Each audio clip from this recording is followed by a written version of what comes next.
穷货老公喜欢力霸总宠妻人设，他当着所有人面送我黑卡，让我尽情买，可里面额度只有999，他买下千亿豪宅给我当生日礼物，却在拍完视频后将别墅钥匙还给叶管家。他送我那满屋子的限量版包包，不过是黑水路上淘来的假货，我没有计较，相信他这么做不过是为了立人设拉投资。直到我发现他将秘书沈之笔在墙上深情告白。黑卡给你了，豪宅也写了你的名册，我的小祖宗，你还有什么不满意？当我老婆有什么好？她吃穿用度哪一样比你好？我在门外如坠冰窟，原来黑卡、房子、奢侈品都是真的。于是在他庆祝公司上市的晚宴上，我穿着一身假货不请自来，用4台音响3D 环绕播放他和秘书的出轨录音。我拎着69块限量版 Birkin 满脸笑意的挽上傅远洲的胳膊时，所有人都震惊了，他们指着我一身假货议论纷纷。总裁夫人怎么穿成这样？她手上那只爱马仕看着不像真的呢。你瞧她那香奈儿，全都是线头，颜色也不对，拼夕夕买的吧？今天可是公司上市的大日子，总裁夫人一身假货也太上不了台面了。傅远洲嫌弃地看向我，不动声色地躲开我的手。你来干什么？一会儿媒体来采访我，你穿成这样，存心让我丢脸是吗？我委屈巴巴地反问。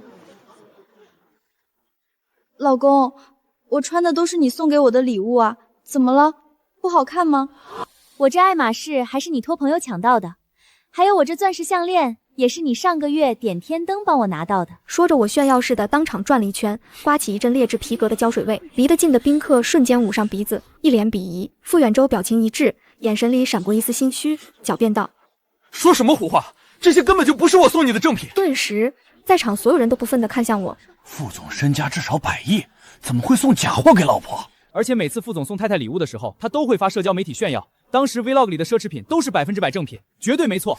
可是现在正品变假货，那正品去哪儿了？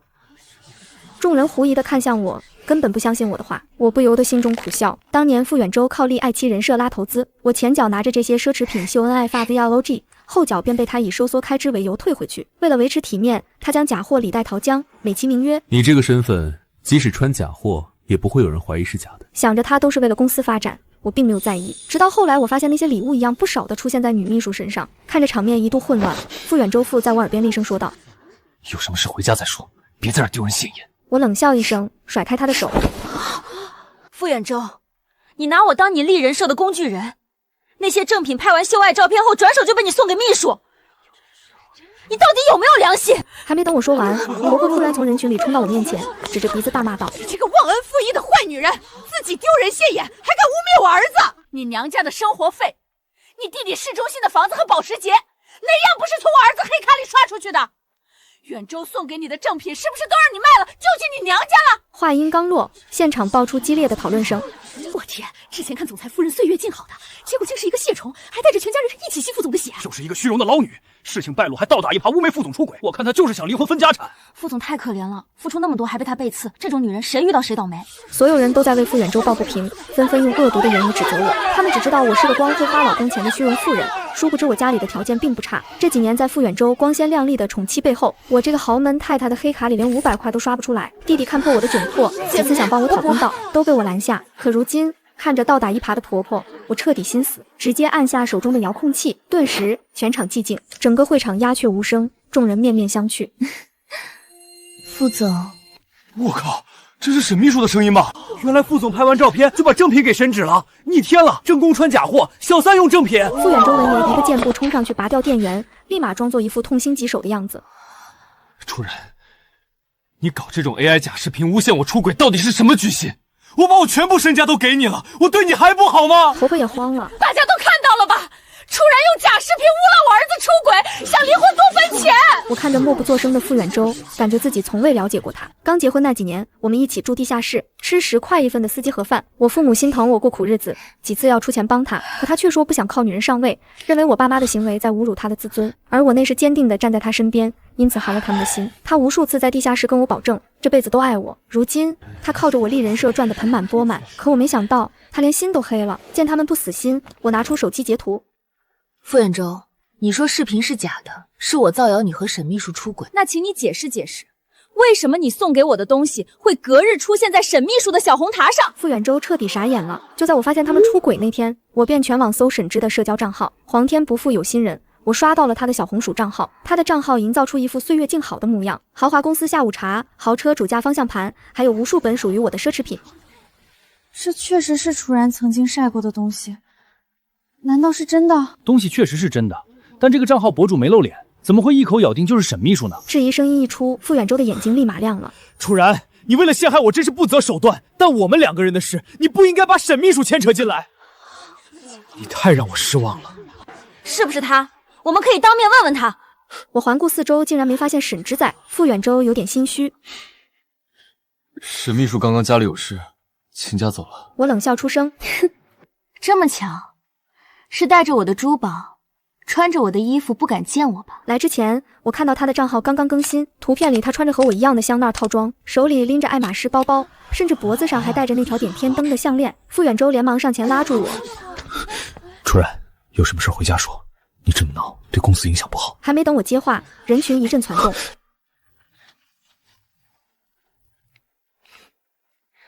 我是沈之，傅太太，您要问我什么？沈之得意地站在我身边，他一身正品衬得我身上的假货一文不值。人群中有人接话：沈秘书，你看看这个小红书账号是不是你的？沈之面色从容地接过手机，是我的。他的回答惊翻全场，连傅远洲都皱起眉头。随即，他走到我面前嗤笑道：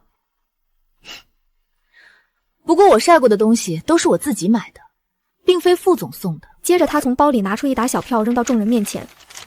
我身上每一件东西都是靠我亲手努力换来的，当小三靠男人，我沈之的家教绝对不允许。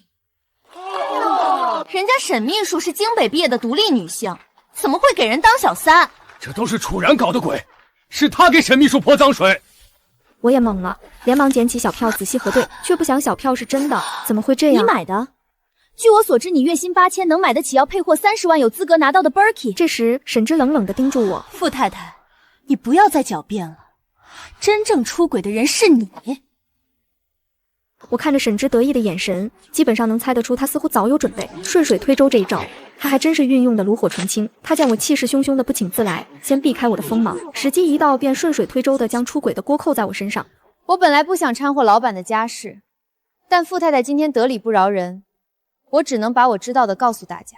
真正出轨的不是傅总，是他太太楚然。傅总看在多年夫妻情分，才隐忍不发。住口！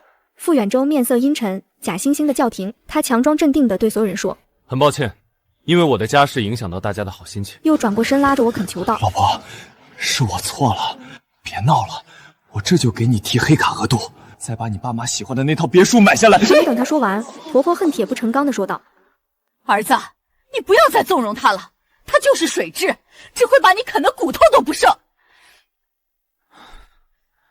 可我们7年的感情，我不想最终闹出这样的结局。傅远洲的话差点让我吐出来，仿佛我才是罪魁祸首。沈之面色不愉，插嘴道：傅总，就是因为你一再忍让，楚然才会这么得寸进尺。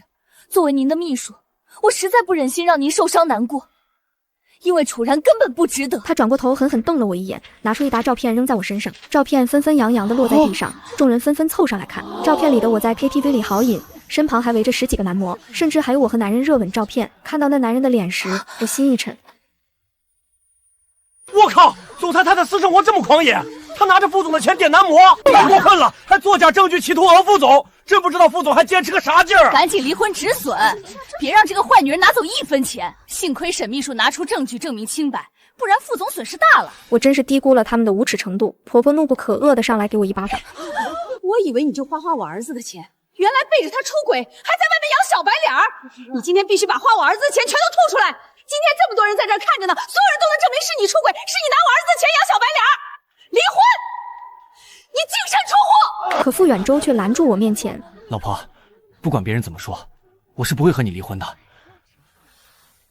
只要你当着大家的面承诺和外面的人断了，我就当什么事都没发生过，咱们还是夫妻。我一把甩开他的手，他真当我是傻子吗？这和我承认出轨有什么区别？我冷眼看着他。你说拍的视频是 AI， 那沈之拍的照片也有可能是 P 的，谁的证据是假的，找警察来验一验便知。傅远洲，你敢吗？傅远洲看我的眼神仿佛要吃人，他明显不敢报警。一旁的沈之也心虚的低下头。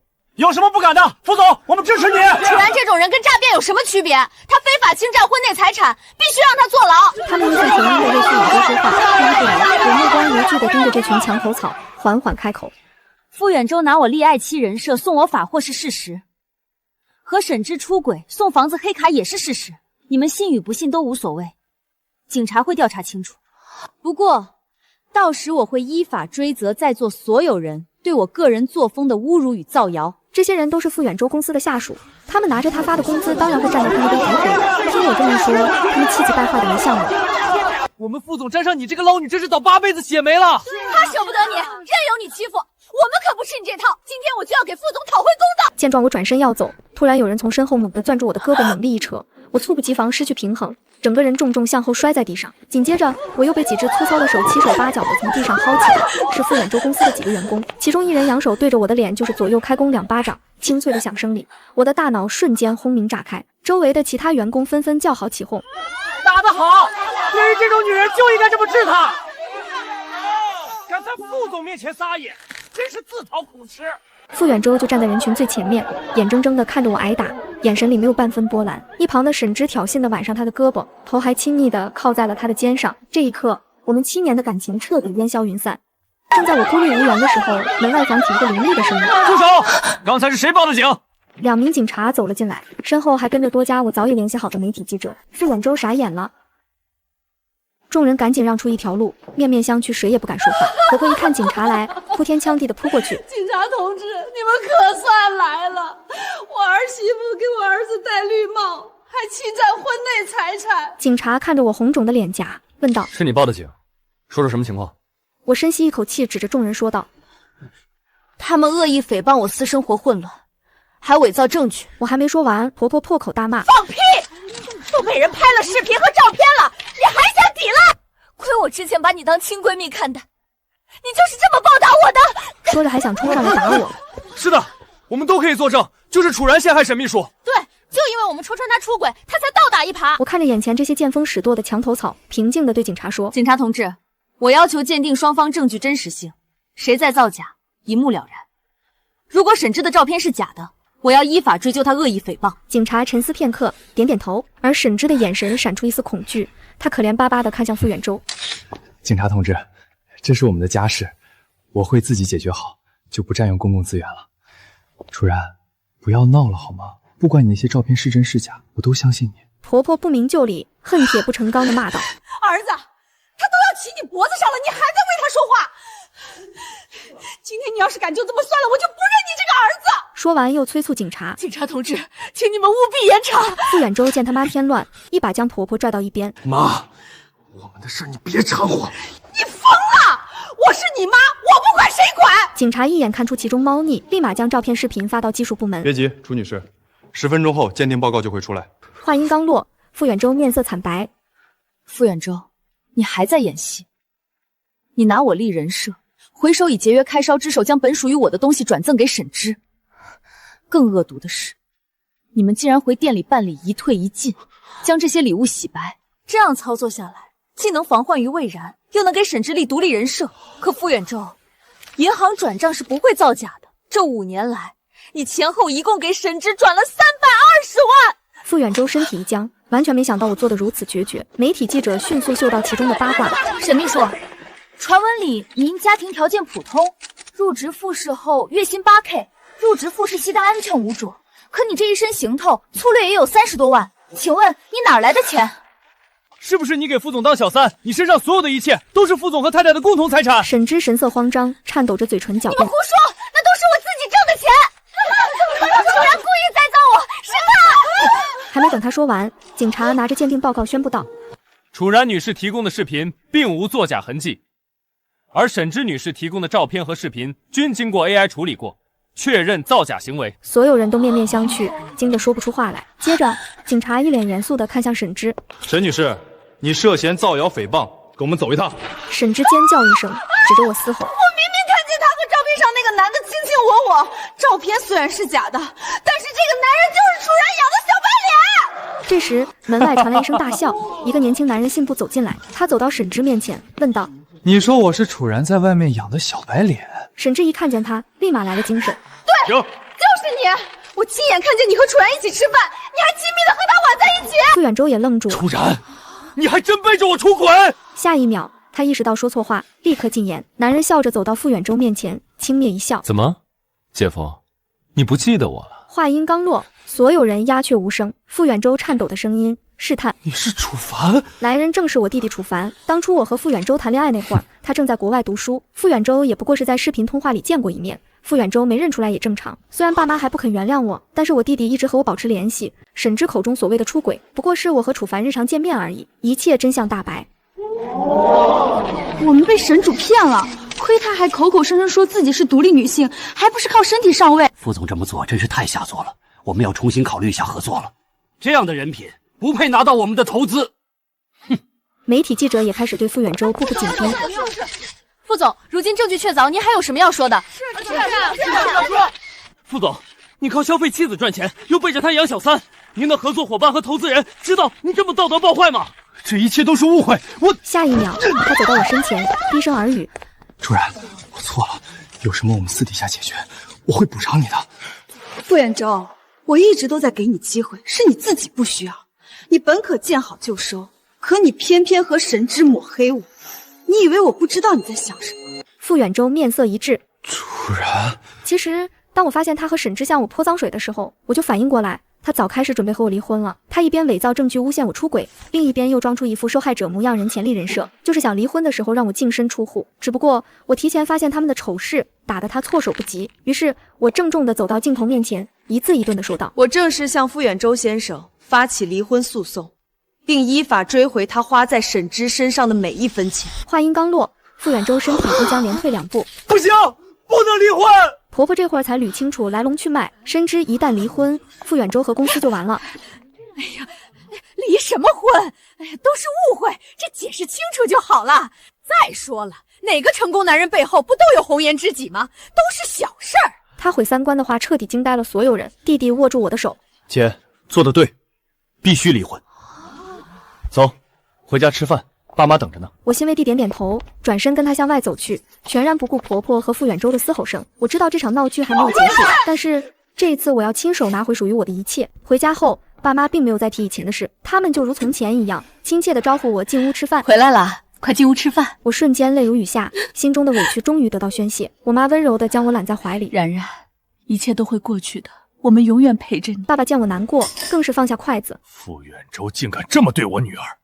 是时候找老朋友们聊一聊撤资的事儿了。我的心里涌上一阵暖流，即便我一无所有，我的家人也会坚定地支持我。后来我才知道，我爸一直暗暗帮助傅远舟拉投资，本想着我真如传言那般幸福，不想这一切都是傅远舟的谎言。当晚宴会发生的一切被媒体上传网上，并且很快在网上发酵，网友震惊之余，纷纷骂傅远舟没有信用，靠人设割韭菜。关于傅远舟的话题也冲到热搜之首，井号傅远舟送发700万假货，小三笑纳正品，井号傅远舟公司陷入信用危机，合作伙伴终止合作。各路媒体更是整日蹲守在傅远舟公司门口。傅远舟公司受到舆论影响，刚上市股票就跌停了。当晚傅远舟便跪在我家门口，他还是那副精英穿搭，他红着眼睛，语气卑微：“老婆，我错了，都是我的问题，你原谅我，别离婚好吗？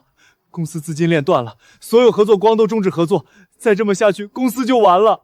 你马上发声明，就说一切都是误会，我没有出轨，也没有立人设，求你了。”公司完了跟我有什么关系？你求我有什么用？傅远舟激动地扑到我面前：“老婆，我们是夫妻，公司就像我们的孩子一样，你能眼睁睁地看着自己的孩子死吗？”我差点没一口盐汽水喷出来，他还好意思道德绑架了。傅远舟，你真的很恶心，公司能有今天不是你一步一步做的吗？傅远舟一听，眼神闪躲：“老婆，都是我一时糊涂，我现在真的知道错了，求你给我一个机会，我一定好好补偿你。你难道忘了吗？当年我们一起住地下室里，一起吃10块管饱的盒饭，我们才是共患难的夫妻啊！”他边说看着我的眼睛，试图要找到我的于心不忍，可他看到只是我冰冷的眼神。我冷冷地开口：“傅远舟，别再演了，你还敢提共患难？要不是被我提前发现，恐怕你早就和我离婚，让我净身出户了。”他身体一僵，全然没想到我会知道他的阴暗。下一秒，他跪在我面前，眼泪横流的忏悔：“我错了，老婆，经历这么多，我才知道我最爱的人是你。我知道你心里有气，你打我骂我都行，千万别跟我离婚。”说着，他抓着我的手打他，我忍不住嗤笑一声，抽回手，用力擦干净。傅远舟，你不是错了，你是怕了。你怕一旦离了婚，你会一无所有；你更怕没了宠妻人设，你会人人喊打，永不翻身。但是，这些都是你自己的事，跟我没有任何关系。如今你在这跟我谈过去，谈夫妻情分，你真的很恶心。傅远舟呆坐在地上，欲哭无泪。正当他还要纠缠的时候，弟弟回来了。他看到傅远舟的那一刻，眼神里充满怒火。傅远舟，你要是再敢靠近我姐半步，我饶不了你！傅远舟虽不服气，却不敢还手，只能愤愤地冲我叫嚣。楚然，至于这么赶尽杀绝吗？你以为离婚我就怕吗？只要不同意，你甭想拿走我1分钱。弟弟气得要揍他，可傅远舟抬腿就跑了，十分狼狈。弟弟皱着眉看向我，姐，要不要给他点教训？我摇摇头，不用了，虚张声势罢了。婚姻法会教他做人的。我已经向法院起诉离婚，并要求冻结傅远舟所有财产。律师告诉我，傅远舟除了给沈之转账外，还在城东购置了别墅，同时他每个月还给沈之父母10万元生活费。这些钱和房产我能不能追回来？当然，这是您的权利。我点点头，越快越好。当晚，我接到了沈之打来的电话，电话一接听，沈之的哭声传了过来。傅太太，我求您放过我吧。法院查了我的房子，我爸爸妈妈都被赶了出来，现在网上都是骂我的，我以后就毁了。您高抬贵手，饶了我吧。我有些无奈。沈之，你能有今天是你自己造成的，跟我没有关系。怎么没关系？我也替你照顾傅远舟好几年了，你至于赶尽杀绝吗？我已经比别人好多了，我从没觊觎你正妻的位置，我只要躲在角落里替你陪傅远舟而已。我低估了沈之的三观，这和她平日独立女性的清高大相径庭。沈之，这些话你跟傅远舟说去。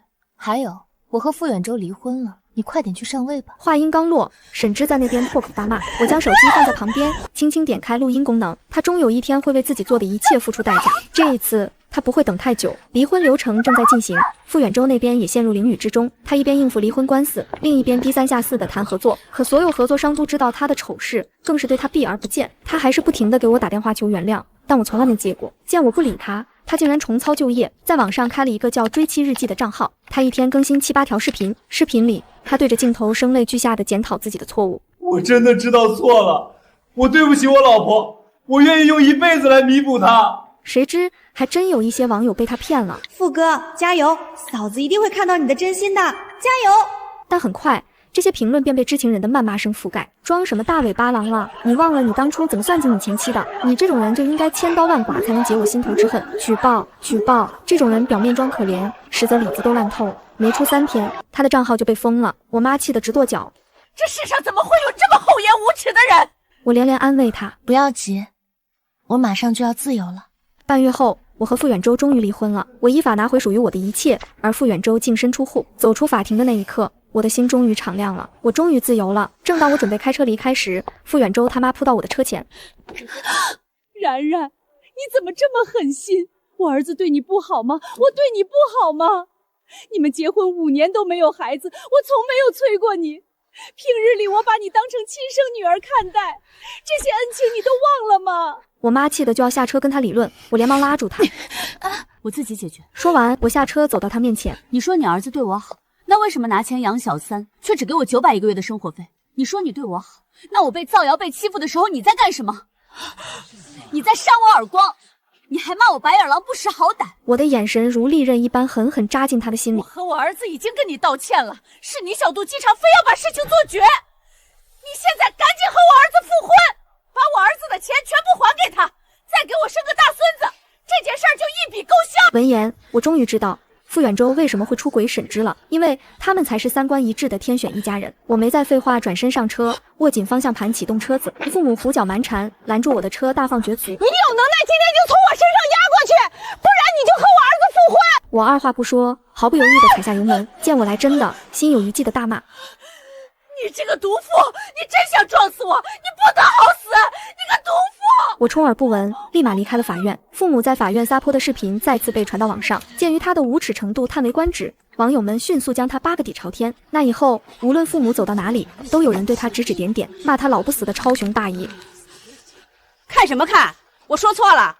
你家点破事儿，谁不知道？他忍不住和嘲讽他的街道邻居对骂，谁知骂得太激动，直接引发心肌梗死，撒手人寰。傅远舟的公司彻底破产了，因此还背上了一大笔债。另一边，沈之开始做自媒体了，常常在网上晒恋爱日常。虽然她男朋友一直没有露脸，但通过一些细节不难看出，她的男友就是傅远舟。我本以为我们再无交集，但我还是在海景餐厅遇见了他们。沈之拿着印有餐厅 logo 的咖啡杯不停地自拍。宝宝们，今天男朋友带我来海景餐厅吃饭哦，你们知道的，这可不便宜。拍了一下午了，就点一杯咖啡，烦死了！就烦这种18线网红，都是骗人的。说着，服务人员忍不住上前清场。女士您好，我们这里用餐时间到了，请您配合一下。可沈之哪肯走？凭什么赶我走？我消费了，你们就是这么对待客人的吗？当下和服务员争吵起来，而傅远舟站在那里不知所措。尴尬之余，他看到了我。走，回家。沈之这才不情不愿地跟他离开。楚凡调笑道：“真是一出好戏啊！”我笑笑没说话。这本剧本是傅远舟自己选的，至于怎么演，他清楚。只不过这些都与我没关系了，属于我的未来才刚刚开始。姐，你刚才看都没多看他们一眼，气场绝了。换做以前，你指不定还要心软。我咬了一口慕斯，清甜的果香在舌尖化开，冲淡了刚才那点微不足道的波澜。心软是病，早就治好了。是啊，7年的青春喂了狗，被最爱的人算计到差点身败名裂，净身出户，再硬的心肠也该磨出来了。傅远舟和沈之不过是2条丧家之犬，他们的狼狈与我何干？对了，爸昨天跟我说，之前跟傅远舟终止合作的盛华集团张总想约你见一面。张总说他早就看不惯傅远舟那套靠人设圈钱的把戏，觉得你做事踏实，想跟你合作做一个女性生活方式品牌。我心里一动，离婚后我一直在思考未来的方向。傅远舟靠立爱妻人设起家，我比任何人都清楚虚假人设的泡沫有多脆弱，也比任何人都懂真实的力量。做一个真正为女性发声、传递真实生活美学的品牌，确实是我想做的事。我放下勺子，眼神坚定。好，你帮我约一下张总，明天下午吧。傅远舟能靠骗人做到上市，我靠真诚，一定能做得比他更好。放心吧，姐，我早就帮你约好了。爸妈也说了，启动资金不用你操心，他们全力支持你。一股暖流涌上心头。曾经我为了傅远舟所谓的自尊，跟父母疏远了那么久，可无论我做错了什么，他们永远是我最坚实的后盾。走出餐厅时，晚风带着海水的咸味拂过脸颊，我抬头看向天边的晚霞，心里从未如此清晰地知道自己想要什么。傅远舟偷走了我7年的青春，却偷不走我的能力和勇气。属于我的人生才刚刚开始。第二天下午，我准时来到盛华集团楼下。张总是个40多岁的知性女性，我们在会议室聊了2个小时，从品牌理念聊到产品定位，越聊越投机。楚然，我果然没看错人，你的想法跟我不谋而合。现在市面上太多虚假的完美女性人设了，我们就是要做一个真实的品牌，告诉女性不用活成别人期待的样子，做自己就很美。我握住她的手，张总，谢谢您给我这个机会，我一定不会让您失望的。合作很快敲定下来，我们给品牌取名叫燃野，取自是这样也可以的意思，寓意女性可以拥有任何一种活法。公司注册、团队组建、产品研发，一切都在有条不紊地进行着。我每天忙得脚不沾地，却觉得前所未有的充实。以前围着傅远舟转的日子，仿佛是一场遥远的噩梦。团队里的小姑娘们都很佩服我，说我一个人能顶3个人用。只有我自己知道，我不是天生的女强人，我只是被逼到了绝境，不得不学会坚强。这天晚上，我加班到10点多，正准备关灯离开，手机突然响了，是一个陌生的号码。我犹豫了一下，还是接了起来。电话那头传来一个沙哑的声音，我瞬间僵住，是傅远舟。距离上次在海景餐厅遇见已经过去1个月了，我以为他早就从我的世界里彻底消失了，没想到他还会给我打电话。有事吗？我语气冰冷。楚然，我知道错了。傅远舟的声音带着哭腔。我真的知道错了，你能不能再给我一次机会？我们复婚好不好？我忍不住笑了，笑得无比讽刺。傅远舟，你是不是脑子坏了？你觉得我们还有可能吗？我知道我以前对不起你，我不是人。可是我现在真的一无所有了，公司破产了，我妈也没了，甚至那个女人也天天跟我吵架，我真的活不下去了。那是你自己选的。我冷冷地说，当初你把正品送给沈之，让我穿假货的时候，怎么没想过今天？当初你和沈之伪造证据，想让我净身出户的时候，怎么没想过今天？我那是鬼迷心窍了。傅远舟哀求道，楚然，看在我们7年夫妻的情分上，你帮帮我好不好？你借我点钱，让我东山再起，我以后一定好好对你，再也不会背叛你了。我不会借你1分钱，傅远舟，你欠我的，这辈子都还不清。别再给我打电话了，不然我就报警了。说完，我直接挂了电话，拉黑了这个号码。靠在冰冷的墙壁上，我深吸了一口气。傅远舟的电话像一根刺，扎得我心里隐隐作痛。不是因为还爱他，而是因为想起了那些不堪的过往。我以为我已经彻底放下了，可原来那些伤害留下的疤痕还在隐隐作痛。姐，你怎么还没走？楚凡的声音从门口传来。怎么了？谁给你打电话了？我疲惫地说。傅远舟。楚凡的脸色瞬间沉了下来。他又想干什么？是不是又想纠缠你？我冷笑一声。他想跟我复婚，还想让我借钱给东山再起，真是异想天开。这个混蛋！姐，你别理他，他要是再敢骚扰你，我就找人收拾他。不用了，我摇摇头。他就是走投无路了，想抓住最后一根救命稻草，我不会给他任何机会的。楚凡心疼地看着我。姐，辛苦你了，都怪我，当初没有早点发现他的真面目。我笑了笑。跟你没关系，是我自己瞎了眼。不过没关系，现在都过去了，我们回家吧。走出写字楼，夜色正浓，楚凡开车送我回家，车里放着舒缓的音乐，我看着窗外飞驰而过的霓虹灯，心里暗暗发誓，以后再也不会让任何人伤害我了。本以为傅远舟被我拒绝后会就此罢休，可我没想到他竟然如此厚颜无耻。几天后，我正在公司开会，前台突然打来电话，说楼下有个男人闹事，非要见我。我心里咯噔一下，有种不好的预感。我对参会的人说，我下去看看。走到楼下，果然看到傅远舟像个疯子一样大喊大叫。不然，你出来！你这个忘恩负义的女人！我当初那么爱你，你竟然这么对我！周围的人都围过来看热闹，对着他指指点点。我强压着怒火，走到他面前。傅远舟，你闹够了没有？这里是我的公司，不是你撒野的地方。你的公司啊？要不是我当初带你见世面，你能有今天？楚然，你现在发达了，就想一脚把我踹开，没门儿！我冷冷地说，我能有今天，靠的是我自己的努力，跟你没有半毛钱关系。你再在这里闹事，我就叫保安了。你叫啊，你叫保安我也不怕。今天你要是不借我500万，我就不走了。傅远舟撒泼道，我让所有人都知道，你楚然是个忘恩负义的白眼狼。就在这时，沈之突然从人群里冲了出来。傅远舟，你这个没用的东西，你竟然跑到这里来丢人现眼！你给我滚开！要不是你这个扫把星，我能落到今天这个地步吗？沈之被推得一个趔趄，差点摔倒，指着傅远舟骂道：傅远舟，你有没有良心？当初你破产的时候是谁不离不弃陪着你？现在你倒好，反过来怪我了。不离不弃？你那是看我还有利用价值，你以为我不知道吗？你早就偷偷把我们今生的那点钱转移走了。你这个水性杨花的女人！我转移钱，那还不是因为你天天出去喝酒赌钱？我要是不把钱藏起来，早就被你输光了。两人当着所有人的面互相揭短，吵得不可开交。周围的人看得津津有味，拿出手机不停地拍照录像。我站在一旁，面无表情地看着这场闹剧。这就是傅远舟曾经捧在手心里的真爱，这就是他不惜背叛7年发妻也要守护的女人。如今他们不过是一对互相撕咬的野狗。我对旁边的保安说：保安，把他们2个都赶出去。以后不许他们再踏进公司一步。保安立刻上前，架着还在争吵的傅远舟和沈之往外走。傅远舟一边挣扎，一边回头冲我大喊：楚然，你给我等着，我不会放过你的！沈之也恶狠狠地瞪着我，眼神里充满了怨毒。我懒得理他们，转身回到了楼上。楚总，您没事吧？我没事，让大家散了吧，继续开会。回到会议室，所有人都用同情的目光看着我。我笑了笑，说：不好意思，让大家见笑了。不过没关系，一点小插曲而已，不会影响我们的工作。张总拍了拍我的肩膀：楚然，你真的很坚强，换做别人早就崩溃了。没什么坚强不坚强的，只是经历的多了，也就无所谓了。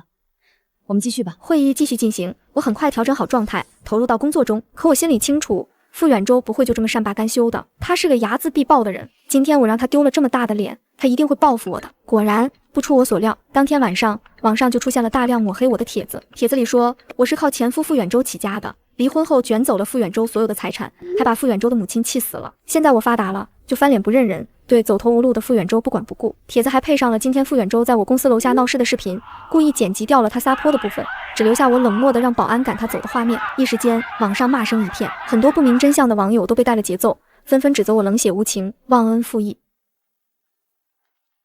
这个楚然也太过分了吧！一日夫妻百日恩，就算离婚了，也不能这么绝情啊！就是啊，傅远舟都那么惨了，他竟然一点都不帮忙。我就说他不是什么好人，当初肯定是他先出轨的，不然傅远舟怎么会跟他离婚？我们的品牌官方账号下面也被骂声淹没了。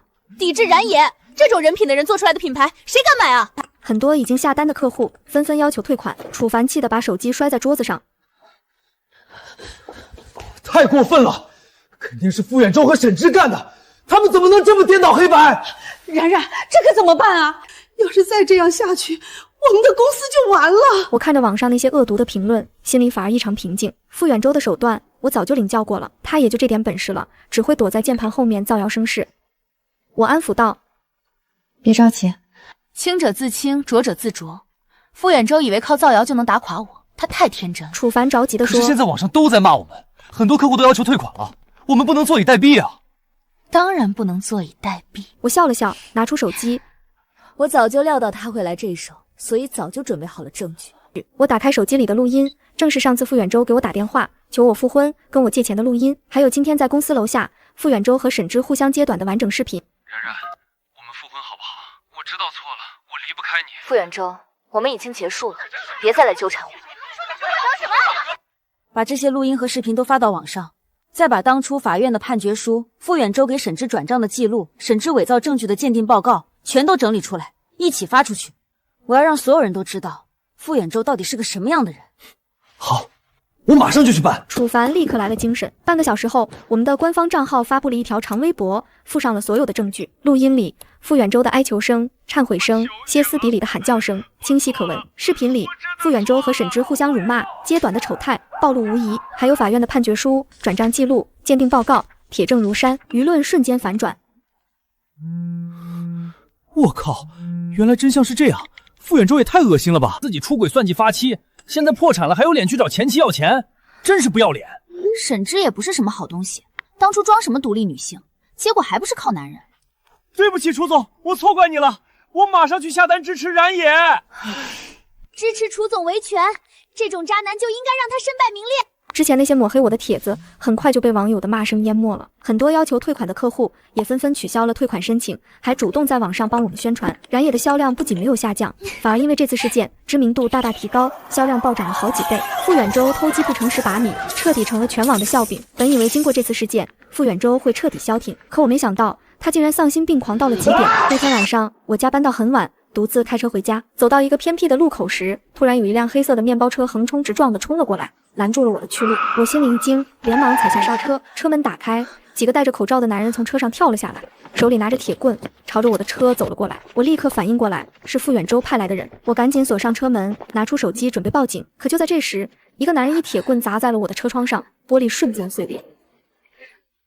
为首的男人恶狠狠地说：楚然，下车！我吓得浑身发抖，但还是强迫自己冷静下来。我知道现在害怕是没有用的，我大声问道，试图拖延时间。你们是谁派来的？傅远舟吗？少废话，赶紧下车，不然我们就砸车了。就在这千钧一发之际，一道刺眼的车灯照过，一辆黑色的宾利疾驰而来，停在了我的车旁边。车门打开，一个高大挺拔的男人走了下来，他穿着黑色的风衣，气质冷峻，眼神锐利如鹰。你们在干什么？男人的声音低沉有力，带着一股不容置疑的威严。那几个男人看到他，明显愣了一下。为首的男人色厉内荏地说：我们的事跟你没关系，少多管闲事。男人冷冷地说：他是我的朋友，你们现在离开，我可以当做什么都没发生，否则我就报警了。报警？我看你是找死！为首的男人恼羞成怒，挥着铁棍就朝男人打过去。男人侧身躲过，反手一拳打在了男人的脸上。其他几个男人见状，纷纷冲了上来，可他们根本不是男人的对手，3两下就被打倒在地，哭爹喊娘。男人拿出手机报了警，很快警察就赶到了，把那几个男人都带走。我惊魂未定地推开车门，腿软得差点摔倒。男人连忙扶住了我。你没事吧？他关切地问。我抬起头，这才看清他的脸。他长得非常英俊，五官深邃立体，鼻梁高挺，薄唇紧抿，浑身散发着成熟男人的魅力。我没事，谢谢你先生，今天多亏了你。男人笑了笑，不用谢。我叫陆泽衍，你呢？我叫楚然。楚然，然野品牌的创始人楚然。你知道我？当然，我很欣赏你的品牌理念。本来还想找个时间跟你谈合作，没想到会在这里遇见你。原来他是陆泽衍，国内知名的投资大佬。我早就听说过他的名字，没想到竟然会以这种方式认识他。原来是陆总，刚才让你见笑了。没什么好笑的，傅远洲这个人，我早就有所耳闻，他做出这种事，一点都不奇怪。你以后一定要注意安全，最好不要一个人走夜路。我知道了，谢谢你的提醒。你的车被砸坏了，不能开了，我送你回家吧。不用麻烦你了，陆总，我自己打车回去就可以了。陆泽言不容拒绝地说：“不麻烦。这么晚了，你一个女孩子打车不安全，走吧，我送你。”我拗不过他，只好上了他的车。车里很安静，只有轻柔的音乐在流淌。我偷偷看了一眼陆泽言，他正专注地开着车，侧脸的线条完美的无可挑剔。今天真的太谢谢你了，陆总，如果不是你，我真的不知道该怎么办。举手之劳而已。陆泽言看了我一眼，笑着说：“其实我应该感谢傅远洲，如果不是他，我也不会这么快认识你。”我的脸微微一红，不知道该说什么。陆泽言似乎看出了我的窘迫，转移了话题。你的品牌做得很好，我很看好它的发展前景。不知道你有没有兴趣接受我们的投资？我心里一动，如果能得到陆泽言的投资，我们的品牌一定会发展得更……当然有兴趣，只是不知道陆总对我们的品牌有什么要求。我没有什么特别的要求，我投资只看人和项目。我相信你的能力，也相信燃野的未来。具体的合作细节，我们可以改天约个时间慢慢谈。好的，没问题。我高兴地说。车子很快就到了我家楼下，我解开安全带，对陆泽言说：“谢谢你送我回来，陆总。明天我请你吃饭吧，就当是感谢你今天救了我。”好啊，明天晚上7点我来接你。好。陆泽言摇下车窗，对我挥了挥手：“早点休息，明天见。”明天见。我也对他挥了挥手，看着陆泽言的车消失在夜色中，我心里有种说不出的感觉。今天晚上发生的事情就像一场梦一样，我不仅躲过了一劫，还认识了陆泽言，得到了一个难得的投资机会。也许老天爷是公平的，他夺走了我7年的青春，却也给了我一个重新开始的机会。第二天，警察给我打来电话，说那几个男人已经招了，确实是傅远洲指使他们来的。他们本来是想绑架我，勒索一笔钱。我立刻向警方提供了傅远洲的住址，警察很快就将傅远洲抓获归案。傅远洲因涉嫌绑架勒索被依法刑事拘留，等待他的将是法律的严惩。审知得知傅远洲被抓后，立刻卷走了2人仅剩的一点钱，消失得无影踪。有人说他去了外地，也有人说他嫁给了一个老男人，不过这些都与我无关了。晚上7点。陆泽言准时来到我家楼下接我，我们去了一家环境优雅的西餐厅。吃饭的时候，我们聊了很多，从品牌聊到生活，从过去聊到未来。我发现陆泽言不仅是一个成功的商人，还是一个非常有内涵、有修养的人。跟他聊天，让人感觉很舒服。楚然，陆泽言看着我，你真的很了不起，经历了那么多事情，你还能这么坚强，这么乐观，真的很不容易。我笑了笑，没什么了不起的，人总是要往前看的。过去的事情就让它过去吧。说得好。陆泽言举起酒杯，为了你的坚强，也为了我们未来的合作，干杯！干杯！我举起酒杯，跟他碰了一下，红酒在杯中摇曳，灯光柔和地洒在我们身上。那一刻，我心里有种异样的感觉在悄悄滋生。接下来的日子里，我和陆泽言经常见面，我们一起讨论工作，一起吃饭，一起看电影。相处的时间越长，我越发现陆泽言的好。他温柔体贴，尊重女性，跟傅远洲完全是2个极端。在陆泽言的帮助下，燃野的发展越来越好。我们不仅完成了 A 轮融资，还在全国开了10几家分店，成为了国内知名的女性生活方式品牌。半年后，在一个星光璀璨的夜晚，陆泽言向我表白了。他拿着一束白玫瑰，单膝跪地，眼神真挚地看着我。楚然，我知道你曾经受过伤，不敢再轻易相信爱情，但是我向你保证，我会用1辈子的时间来爱你，呵护你，再也不会让你受到任何伤害。你愿意做我的女朋友吗？看着陆泽言真诚的眼睛，我的眼泪忍不住流了下来。过去的7年，我以为我再也不会相信爱情了，可陆泽言的出现像一道光，照亮了我灰暗的世界。我用力地点点头，我愿意。陆泽言高兴地站起来，把我紧紧地拥入怀中。那一刻，我知道我终于走出了过去的阴影，迎来了属于我的幸福。1年后，燃野成功在创业板上市。我站在敲钟台上，看着台下欢呼的团队成员，看着身边笑容温柔的陆泽言，看着台下为我骄傲的爸妈和弟弟，心里充满了感慨。曾经，我以为我的人生会毁在傅远洲手里，可现在，我不仅拥有了成功的事业，还拥有了爱我的家人和爱人。傅远洲最终因绑架勒索罪被判处有期徒刑10年。他在监狱里给我写过很多信，忏悔自己的过错，求我原谅他，可我一次都没有回过。有些人，有些事，错过了就是错过了，伤害已经造成，再多的忏悔也无法弥补。上市晚宴上，陆泽言牵着我的手走到台上。今天，我想借这个机会向大家宣布一件事。陆泽言拿起话筒，今天我要向我最爱的女人求婚。陆泽眼单膝跪地，拿出一枚钻戒，举到我面前，楚然，嫁给我好吗？我想和你共度余生。我看着他，眼泪再次流了下来，这一次是幸福的眼泪。我愿意。全场爆发出热烈的掌声和欢呼声。我靠在陆泽远的怀里，看着窗外璀璨的星空，心里无比平静。傅远舟曾经给我编织了一个虚假的霸总宠妻梦，梦醒之后只剩下满地狼藉。可我没有沉溺在过去的痛苦中，而是靠自己的双手创造了一个真实的属于我自己的幸福人生。原来最好的爱情从来不是别人给的锦衣玉食，而是两个人互相尊重，互相扶持，一起成为更好的人。原来离开错的人才能遇见对的人。原来我的人生从来都不应该依附于任何人，我自己就是自己的女王，属于我的故事才刚刚开始，而那些不堪的过往终将成为我人生中最宝贵的财富，让我更加珍惜眼前的幸福。